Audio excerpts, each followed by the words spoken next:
श्रवण परंपरा।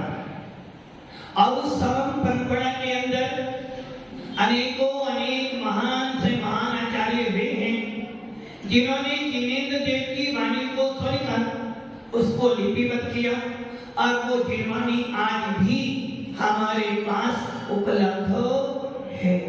कभी शास्त्रों से पढ़ते हैं तो कभी गुरुओं के उपदेश से सुनते हैं और कभी ज्ञानी पुरुषों से जीवनी सुनकर अपना मोक्ष मार्ग प्रशस्त करते हैं।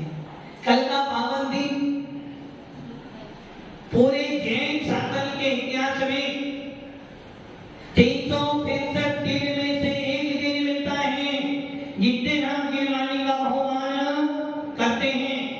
साधु संत तो ज्ञानी जीव तो प्रतिदिन जीवनी का बहुमान करते हैं, क्योंकि बिना जीवनी के साधु का गमन नहीं हो सकता है। आगम चक्षु साहू, आगम साधुओं का नेत्र होता है और जो भी ज्ञानी साधु होते हैं, भेद विज्ञानी होते हैं, वो हर चर्या हर काम आगम की दृष्टि से करते हैं। ऐसा पावन दिवस जिस दिन हमारे हाथों में जीवनी आई, ऐसा शुद्ध पंचमी का महोत्सव कल पूरा विश्व जहाँ जहाँ जैन समाज होगा, जहाँ जहाँ एक घर भी होगा और जीवनी के प्रति लगाव होगा, वहाँ जीवनी की आराधना बहुमान किया जाता है। पहले के लोग क्या करते थे, जब जीवनी सभा में आती थी, जब कभी भी धर्म सभा लगती थी, जीवनी आती थी तो उसे मस्तक पर रख कर लाते थे और पूरी समाज खड़ी हो जाती थी। क्यों? जबकि जीवनी अचेतन है, जीवनी पुद्गल है, किंतु वो जीवनी जिनेंद्र देव की वाणी है, जिसको सुनने के बाद जीव का मिथ्यात्व विनाश हो जाता है। ऐसी जीवनी का बहुमान मुनिराज आचार्य भगवान ज्ञानी पुरुष करते हैं। सौभाग्य मिल रहा है हमको भी किस कलिकाल के अंदर भी हमें उन भगवान की वाणी सुनने को पढ़ने को मिल रही है।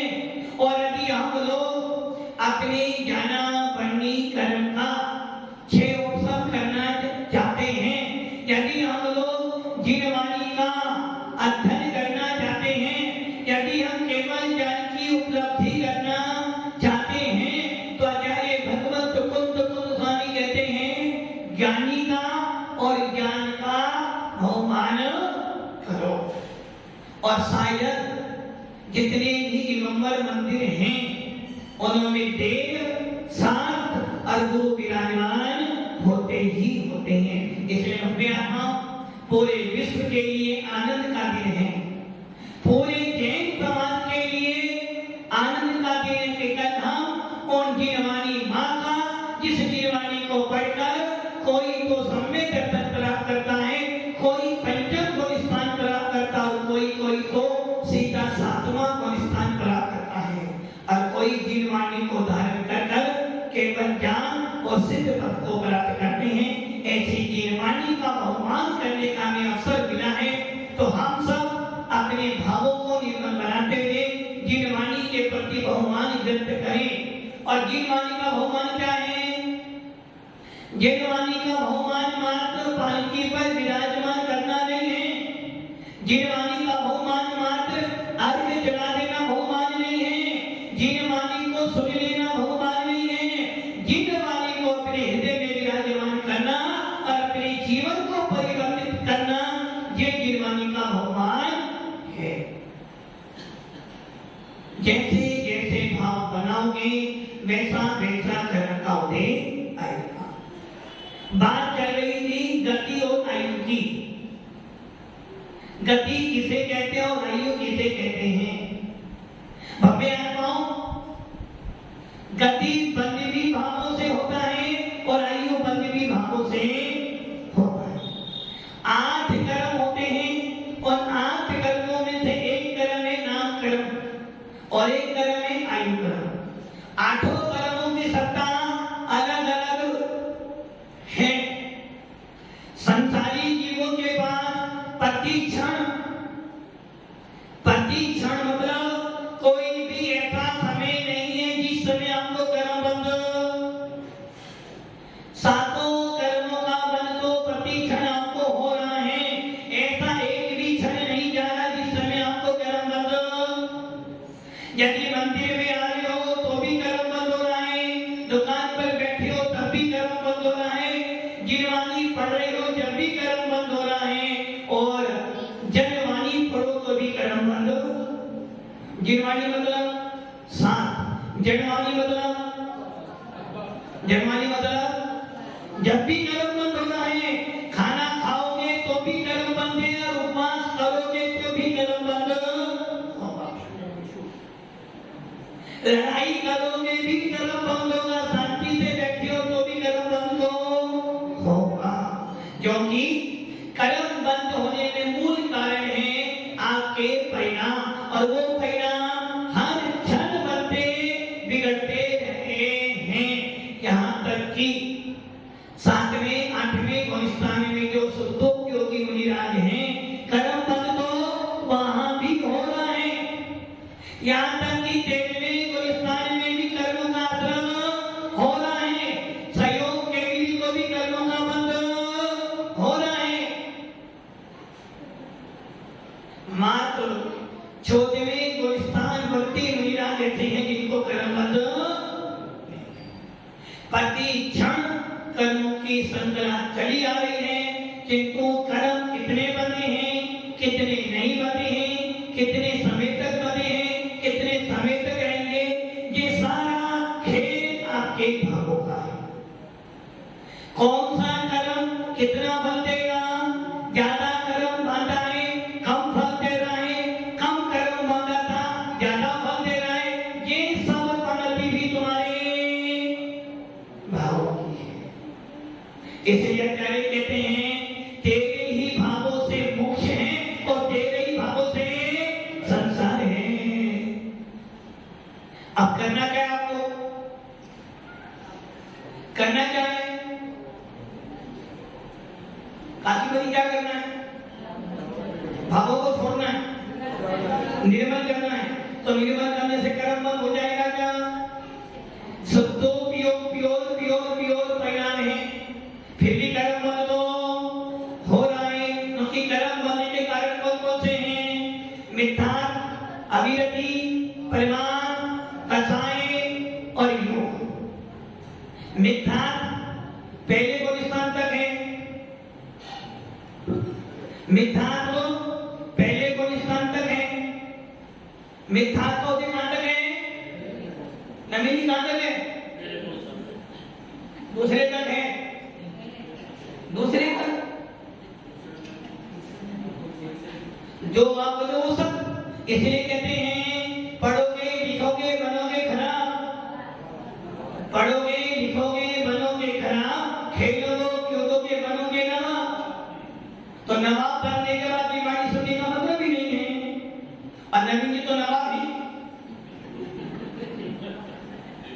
मिथ्या का उदय पहले गुलिस्तान तक, अविरति का उदय पहले से लेकर 5वीं गुलिस्तान तक, परमाद का उदय पहले से लेकर 6वीं गुलिस्तान तक, कसाय का उदय पहले से लेकर 10वीं गुलिस्तान तक, योगों का उदय पहले से लेकर 13वें गुलिस्तान तक। तो 13वें गुलिस्तान तक कर्म आ रहे हैं और बंद रहे। आपको क्या करना है? किसको रोकना है? कर्मों को रोकना है या परिणामों को रोकना है? कर्मों को रोकना है, भावों को रोकना है? विनोद जी, कर्म नहीं रोकने, कर्म नहीं रोकने। गाड़ी चल रही है, ब्रेक लगाओगे या भाव बनाओगे? वहां ब्रेक लेना पड़ेगा, ब्रेक लेना पड़ेगा, देना पड़ेगा। तो जब आपने ब्रेक दिया तो भाव बनाया, ब्रेक दिया, ब्रेक दिया भाव बनाओगे पहले।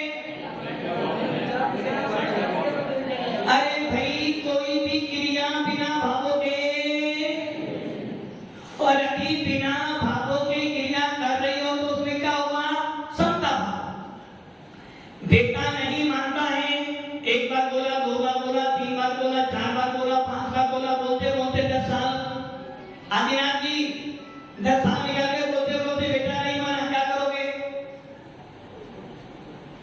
राग है बेटे से, क्या करोगे? 11वें साल भी समझाओगे, 12वें साल भी सुदर्शन जी अपना करके चलाओगे। और जब देखा कि बेटा अब तो 15 सालों में अब द्वेष करो बेटे से, अब डांटना शुरू, प्यार से समझा दिया, अब नहीं मान रहा तो डांटोगे तो द्वेष हो गया। और डांटते डांटते 5 साल और निकल गए, अब 20 साल की उम्र हो गई बेटे की। अब बेटा कह रहा पापा आपका जमाना गया, मेरा जमाना, अब क्या करोगे? राग भी कर लिया, द्वेष भी कर लिया, बेटा मानने वाला नहीं। और कह रहा पापा ज्यादा करोगे अपनी लाड़ी लेकर हमें चला जाऊंगा, बोलो क्या करोगे? सुदर्शन जी क्या करोगे? अब सुदर्शन जी क्या करोगे? क्या करोगे? तेरी जो मर्जी होगा तू घर में रहे, घर में तो रहे। बेटा कह रहा बाबा तुमने राग किया, मैं नहीं माना, तुमने द्वेष किया, मैं नहीं माना, लाड़ी मेरे पास भी अब आ गई है, अभी अब डांटोगे तो सहन, लाड़ी से पहले तो सहन कर लिया, जिनको अब सहन, अब क्या करोगे? आप कहेंगे नहीं, क्या करोगे? बेटा कह रहा पापा शादी कर दी ना, मेरी फैमिली है, मैं जा रहा हूं अलग, क्या कहोगे बेटा? कैसा भी रहे तो सही पे रहे, क्या कहोगे? यहीं पर रहे बेटा, कैसा भी रहे, भले रसोई अलग कर, किंतु घर में ही रहे, कम से कम ये देख देख कर भी लूंगा। अब क्या करोगे? सब भाव धारण करोगे, ना राग करोगे ना। तो समता परिणामों में भी कर्म दो, नोकी काए वांग मना कर्म योगा सासवा। इसी प्रकार भव्य आत्माओं हर क्षण आपको कर्मों का बंध तो हो रहा है, सात कर्म को प्रतिक्षण आपको बंध रहे हैं, मात्र आयु कर्म आपको हर समय नहीं बंध रहे हैं। इसलिए गति और आयु दोनों कैसी हैं दादाजी? दोनों अलग अलग हैं। गति बंध का अर्थ है नाम कर्म में सबसे पहले आती है गति, नाम कर्म, और गति है 4, नर गति, तीर्थ गति, मनुष्य गति और देव गति। गति बंद करने के लिए आचार्य भगवंत कहते हैं नर गति का बंध तो शुभ परिणामों से होगा, तीर्थ गति का बंध, तीर्थ गति का बंध अशुभ परिणामों से ही होगा, मनुष्य गति का बंध शुभ अथवा अशुभ दोनों परिणामों से हो जाएगा, और देव गति का बंध शुभ परिणामों से ही होगा। गति बंध दिन में लाखों बार हो सकता है और छूट सकता है, क्योंकि गति बंद होने से हमारा कुछ नहीं जाने वाला।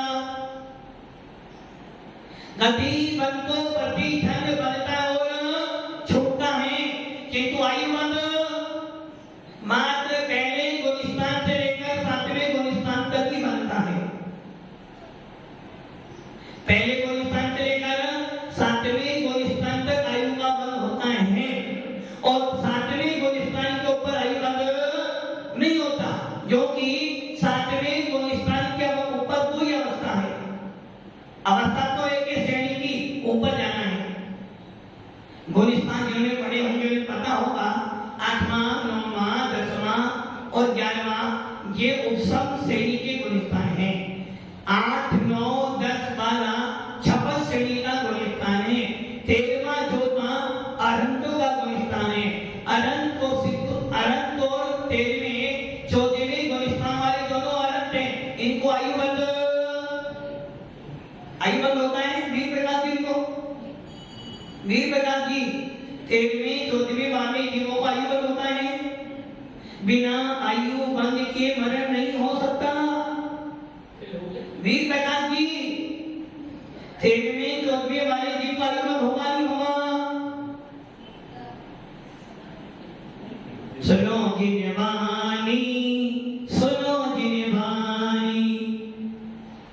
निस भोजन का त्याग करो और पियो छानी से पानी। क्या करना? तेरे में जोड़ने वाले जीवों का आयु बंद हो गया, मेरा मरण हो नहीं सकता, मरण हो नहीं सकता। यदि पहले बंद हो गया तो भी आयु तो देने आएगी। यही गलती कर रहे हो। तेरे में जोड़ने गुलिस्तान करती जीवों को कोई आयु बंद नौकी, उनकी तो आयु बंद की परंपरा ही कर रही है। तेरे में जोड़ने गुलिस्तान में मात्र भूज्यमान आयु का उदय है। आयु दो प्रकार की, एक बद्धमान और एक भूज्यमान। बाकी साहब केस दो प्रकार का होता है। एक तो पेंडिंग पड़ा हुआ है, डेट मिलेगी, और एक डेट आ गई है। वैसे आयु भी दो प्रकार की है, एक बद्धमान और एक भूज्यमान। बैंक में पैसा पड़ा हुआ है, आपके पास पैसा है क्या? भी विनोद जी, बैंक में 10 लाख पड़ा हुआ है, आपके पास है क्या? भी वो दे देगा बंद में, बंद तो है, सत्ता तो है तो दे रहे। और एक आपके पास 10 लाख जेब में है, वो दे दिया सत्ता में, सत्ता तो है, ये तो देना है ना। तो आयु दो प्रकार की, बद्धमान और भूज्यमान। भूज्यमान आयु मतलब जो हम अभी भोग रहे हैं, अभी कौन सी भोग रहे हो आप? मनुष्य आयु भोग रहे हो। बद्धमान जो हम आगे उदय में आने वाली है।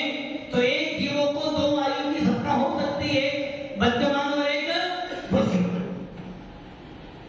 तो गति बल तो हर समय, गति बल तो हर समय हो रहा है। अच्छे परिणाम बनाओ तो भी बंद हो रहा है, खराब बनाओ तो भी बंद हो रहा है, और ना बनाओ तो भी बंद हो रहा है। किंतु आयु बंद होना, सोमला की आयु बंद 8 बार अवसर मिलेगा। वो भी किनको? मनुष्य और तिर्यंत्यों को। वो भी कर्म भूमि के मनुष्य और तिर्यंत्यों को। देवदासियों को अवसर एक ही बार मिलता है, 6 महीने। जब उनकी पूरी आयु हो जाए, 6 महीने से बचे तो आयु बंद हो जाएगा। भोग भूमि में 9 महीने पहले आयु बंद हो जाएगा। मनुष्य तिर्यंत्य के कर्म भूमि के मनुष्यों तिर्यंत्यों को अवसर मिलता है कि उनको 8 अवसर मिलते हैं आयु बंद कर लो। ये बात समझ लो। गति बंद अलग है, आयु बंद। गति बंद नाम कर्म का भेद है, आयु कर्म का भेद है। गति 4 थी तो आयु भी 5 है। दादाजी आयु बंद 5 प्रकार का, 4 प्रकार का या 5 प्रकार का? गति बंद कितने प्रकार का है? आयु बंद 5 प्रकार का। क्या? नरक आयु, तेज आयु, देव आयु और मनुष्य आयु। इसमें से गति बंद में से नरक गति, तिर्यक गति, मनुष्य गति कहती है अशुभ, और देव गति गलत नहीं होगा। नरक गति, तिर्यक गति अशुभ, मनुष्य गति, तिर्यक गति शुभ। आयु में थे नरक आयु अशुभ, तिर्यक आयु, देव आयु, मनुष्य आयु शुभ। वकील साहब, यहाँ दलीलें पेश नहीं होती, यहाँ तो गिने गिने जो लिख दिया तो सुहाने पक्का। गति 4 थी, नरक गति, तिर्यक गति अशुभ, मनुष्य गति, देव गति शुभ।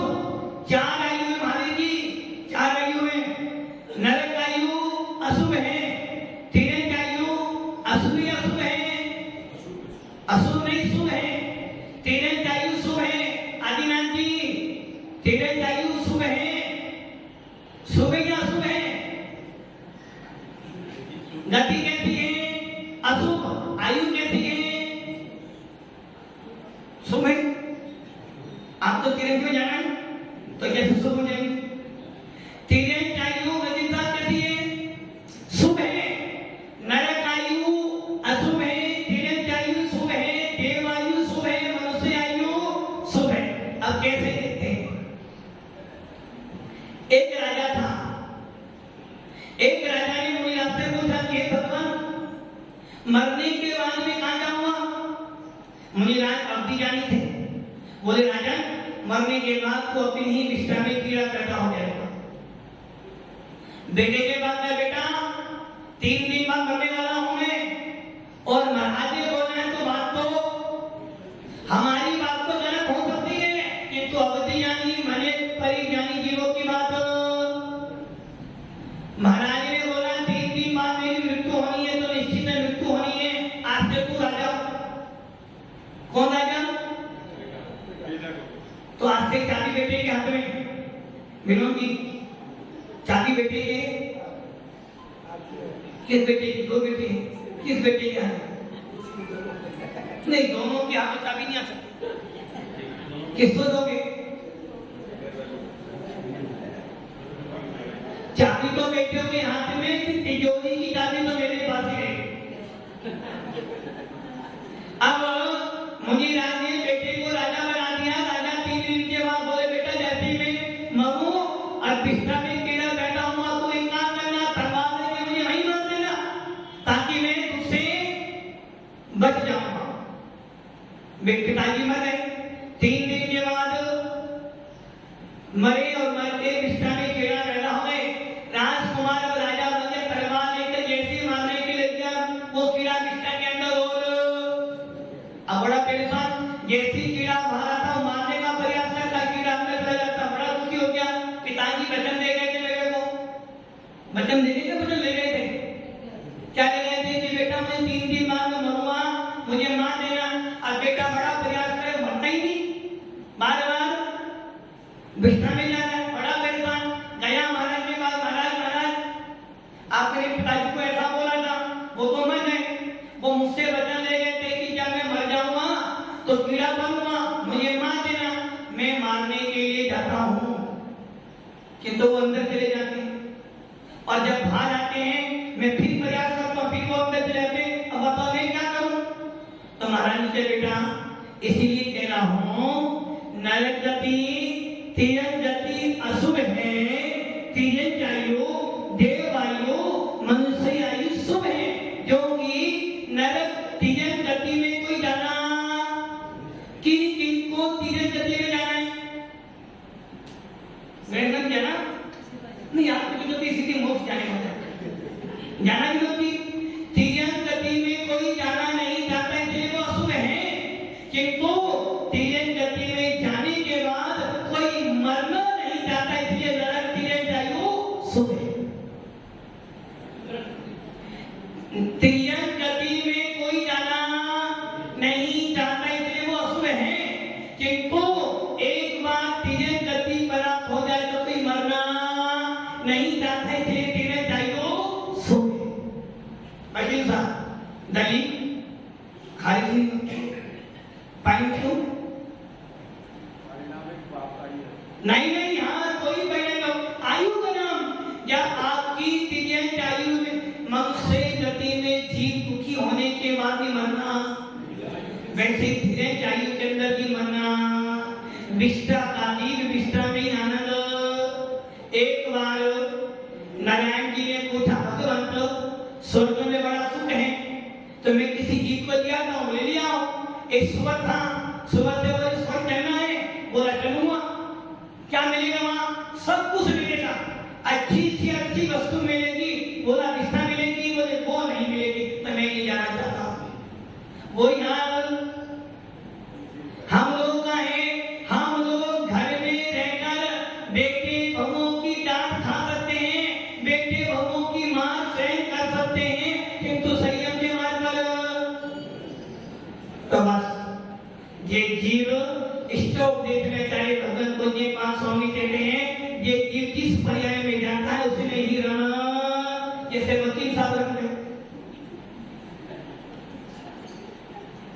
तो राजा में रानी कौन भरे पंकज से बन, तो गति अलग है और आयु अलग है।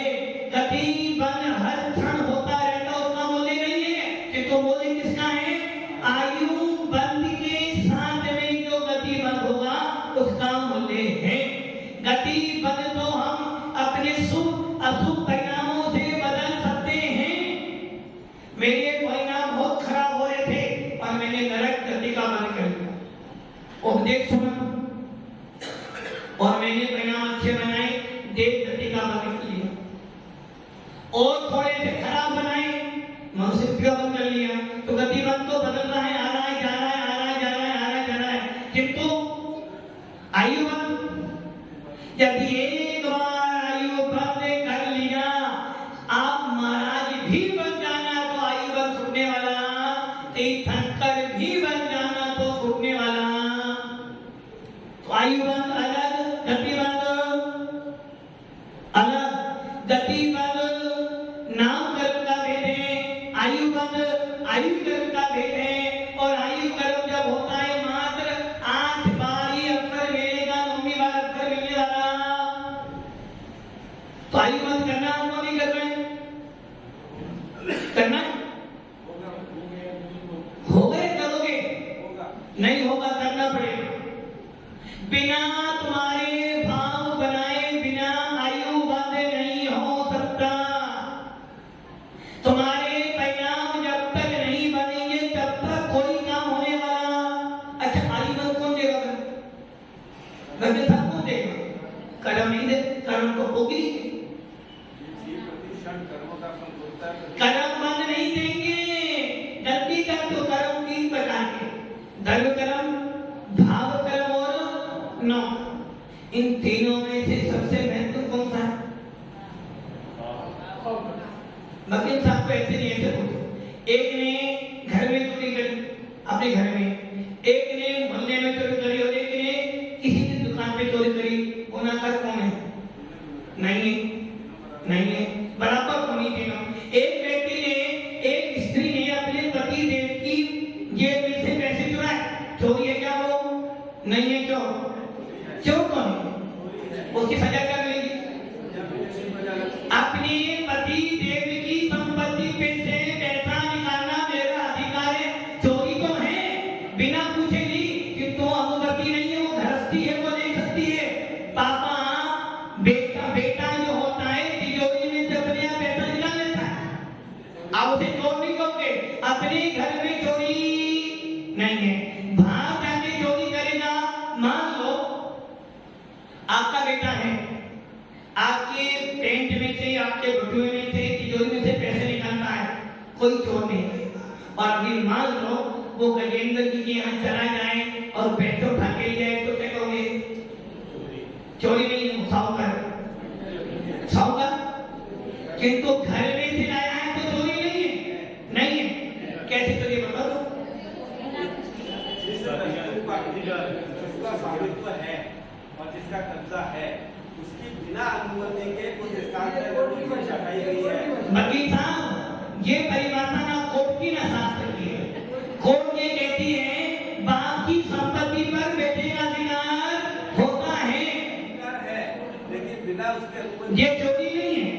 चोरी उसे कहते हैं जिसका स्वामी वो ना हो, क्योंकि शास्त्रों में लिखा है अचोरी अनुग्रह। इसका देखा होगा, किसी की गिरी हुई, पड़ी हुई, रखी हुई, जिसका कोई स्वामी है, ऐसी वस्तु को ना लेना।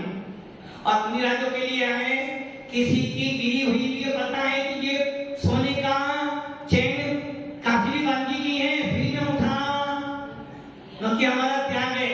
इसलिए घर में चोरी अभी मैं यहाँ बैठा हूँ और मेरे कमरे के नीचे, कमरा तो आपका ही है, हमें तो किराए पे मिला है, हमें तो किराए पर नहीं, हमारा तो किराए पर है। और उस पर बहुत सारे सांस लगे हैं। माता जी आई है, वो सांस ले गई, चोरी है क्या? वो नहीं है चोरी। क्यों? जब घर में किराया तो चोरी हो रहा है। वहाँ पर भावों की बात आई। वैसे ही घर में बेटा पापा की पेंट में से पैसे निकालता है, तो हमें भाव में पैसा तो मेरा ही है। बिना अनुमति के दिया इसका मतलब चोरी नहीं, चोरी भाव चोरी के थे, नहीं चोरी के। उसके भाव ये थे, पापा मंदिर में बैठे हैं, लेकिन हमें बोल दूंगा, तो भाव चोरी के नहीं है, चोरी के भाव नहीं है। वकील साहब, हमने भी थोड़ी बहुत तो वकालत पढ़ी है। चोरी उसे कहते हैं कि बेटा चुपचाप तिजोरी में से पैसे निकाल ले, और जब पापा पूछे किसी ने पैसे, मुझे नहीं पता, मैंने नहीं दिए,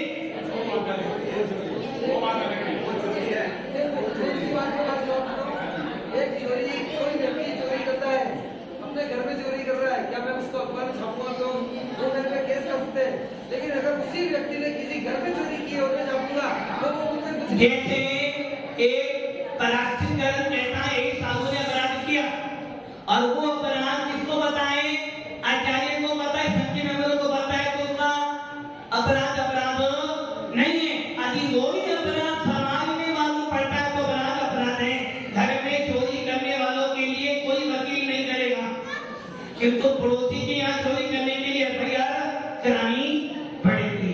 वैसे ही भव्य आत्मा आयुबन और गतिबन हर क्षण होता है, किंतु आयुबन हर क्षण नहीं होता है। इसलिए गतिबन अलग ही आयुबन और आयुबन 8 बार होते हैं। आयुबन 8 बार होता है। अपने आपस में चर्चा है। उनका प्रवचन वहां अलग से चल रहा है। आयुबन 8 बार होता है और आयुबन तुम्हारे भावों से ही होगा। अब आप ये सोच लेना, यदि आपने 8 बारों में आयुबन नहीं किया तो लंबी बार फल मिलने वाला नहीं है। अब क्या होगा, जब आपकी पूरी आयु पूरी होने वाली होगी उससे एक अंतर मुहूर्त पहले, इसको हमारे शास्त्र की भाषा में लिखा है असंक्षिप्त इतने काल पहले आयु बंद होगा, क्योंकि आयु बंद किए बिना मरण होने वाला। बात सत्य गलत है, सत्य गलत है, गलत है। 13वें 14वें गुलिस्तान में आयु बंद हुए बिना भी मरण होता है, क्योंकि उनको सितारे में मरण तो है। मैंने क्या बोला, बिना आयु बंद हुए मरण होने वाला, किंतु ये कथन कहां तक हुआ, पहले से लेकर 7वें गुलिस्तान तक, 8वें 9वें 10वें 11वें 12वें 13वें 14वें आयु बंद नहीं होता, क्योंकि जिसको उपसम श्रेणी चढ़ना है या तो पहले आयु बंद कर जब चढ़े, या जब वो ऊपर से गिरकर नीचे 7वें में आएगा जब आयु बंद करे। ऐसा क्यों, क्योंकि उपसम श्रेणी बना, उपसम श्रेणी से नीचे गिरा और गिरने के बाद चपा श्रेणी मात्र सीधा मोक्ष में भी जा सकता है। इसलिए आयु बंद मात्र 7वें गुलिस्तान तक ही होता है, उसके ऊपर आयु बंद नहीं होती। ध्यान अवस्था है और ध्यान अवस्था में आयु बंद नहीं होता है। तो ये बात समझ लें, गति बंद अलग, आयु बंद अलग, और आयु बंद हर समय नहीं होता है, 8 बार होता है। और यदि 8 अवसर निकल गए, 9वां अवसर मिलेगा कब, अंतर मुहूर्त बनने से पहले, उसमें तो आयु बंद निश्चित होनी ही।